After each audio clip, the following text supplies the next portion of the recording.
Les aînés pourront fêter Noël hors CHSLD. On s'enlève ça de la tête. Les amis, un CHSLD, c'est un mouroir.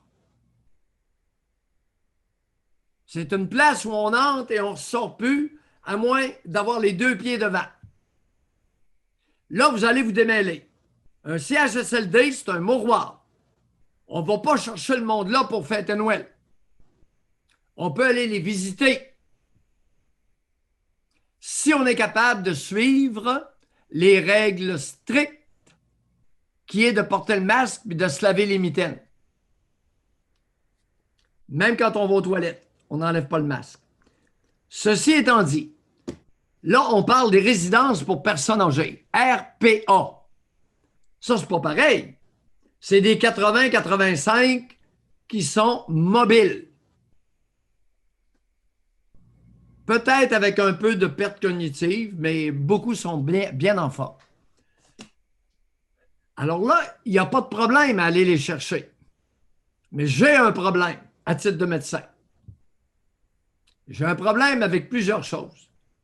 On ne va pas, on n'invite pas un vieux et une vieille d'une résidence pour personnes âgées pour manger.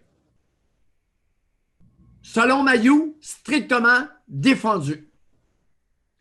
Vous allez la chercher où ils s'en viennent, et là, je compte sur les femmes. Vous les obligez à porter un masque pour rentrer, masque qu'ils vont garder pendant les 2 heures de la visite. Aucune nourriture ne sera servie parce qu'il faut enlever le masque. Aucun alcool ne sera servi parce que la distanciation prend le bord en 3 minutes. Et je n'exagère même pas. 2 choses. Petite bouchée, si quelqu'un est diabétique et a besoin de quelque chose, puis on est très prudent. On se lave les mains avant puis après. Puis la soucoupe, elle va dans le lave-vaisselle tout de suite. Les toilettes. Vous, mesdames, vous avertissez les vieux que quand ils vont aux toilettes, ils n'enlèvent pas le masque. Et vous écoutez pour savoir s'ils se sont savonnés les mains comme il faut avant de sortir. J'ai dit 2 heures de visite que vous pourrez répéter à loisir. Parce que respirer à travers les masques chinois, c'est de la peau, j'en sais quelque chose. Je travaille avec ça.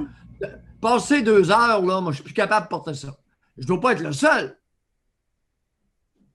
Alors, vous m'avez bien compris. La place d'infection, c'est dans les bécosses. Les vieux sont avertis de ne pas enlever leur masque. Ça va leur faire du bien de changer d'endroit. Soit que vous alliez les chercher ou qu'ils s'en viennent avec leur auto. Parce qu'il y a des vieux qui sont mobiles encore à 82. C'est la recommandation de Mayou. Il n'y a pas de repas, il n'y a pas de boisson, et s'ils ont besoin d'avoir quelques gorgées d'eau, ils peuvent tasser le masque, une petite gorgée, on prend le verre, on va mener ça, on le lave comme il faut, on se lave les mains avant de revenir. Mesdames, avez-vous bien compris? La recommandation, elle est vraiment extraordinaire, théoriquement. En réalité, là, c'est quoi le pourcentage qui vont respecter ça? Moi, j'ai de la misère avec ça, sérieusement, parce que, bon, RPA, CHSLD, c'est là, c'est eux qui sont les personnes à risque. Puis on entend tout le temps la même chanson, une personne qui mange, c'est une personne de trop, puis même si c'est des personnes âgées, c'est important, donc on leur fasse attention, etc. Là, c'est quoi? On est encore dans la pensée magique que Noël, c'est la magie de Noël? Puis que comme par hasard, pendant 4 jours, ils vont sortir puis il ne se passera rien? Mais le jour de l'an, par exemple, là, ça va être dangereux. Là, on les replace. Tu sais, mais je comprends pas ça, moi. Tu sais, ils ont fait le sacrifice jusqu'à maintenant incroyable depuis le mois de mars, là, de faire attention par vague selon les régions. C'est pas le temps de lâcher, me semble. Tu sais, allez les visiter, faites de quoi vous-même en vous protégeant, les masques, etc. Colin. Ce matin, la raison pour laquelle je donne un coup de barre extrêmement sérieux et j'y tiens et je vais y tenir. Alors, pour les prochaines semaines, tu vas m'entendre le répéter. Ce matin, il y a Marguerite Blais et Yves Lamontagne qui font des déclarations. Selon Marguerite Blais, il n'est pas question d'isoler nos personnes âgées comme c'est arrivé durant la première vague. Il n'y en a pas de première vague et de deuxième vague, c'est la même chose. Y a-t-il une deuxième vague d'éclosion à l'infirmerie des Sœurs Grises à Beauport? Non. Y a-t-il une deuxième vague à Chicoutimi? Non. C'est leur première vague. Ils avaient fermé le boulevard Talbot par la police, la Sûreté du Québec. C'est pas une deuxième vague, les amis. Allumez. Bon, Marguerite Blais. Il n'est pas question d'isoler nos personnes âgées comme c'est arrivé. Mais oui, mais Marguerite Simonac dit aux femmes comment accueillir les petits vieux. Et c'est dans les termes que je viens de dire. Écoutez bien, Yves Lamontagne maintenant. José, c'est épouvantable. Ce gars-là est psychiatre, a été psychiatre, président de l'Association des psychiatres, et pendant une couple de décennies, il a été président du Collège des médecins du Québec. Écoutez, je le cite. Quant à ceux pour qui ce Noël est peut-être le dernier, les avis sont partagés. Je cite Yves Lamontagne. Soyons fatalistes. Estime plutôt le docteur Lamontagne. Si l'aîné tombait malade après les fêtes, au moins il aura eu du plaisir avant de mourir.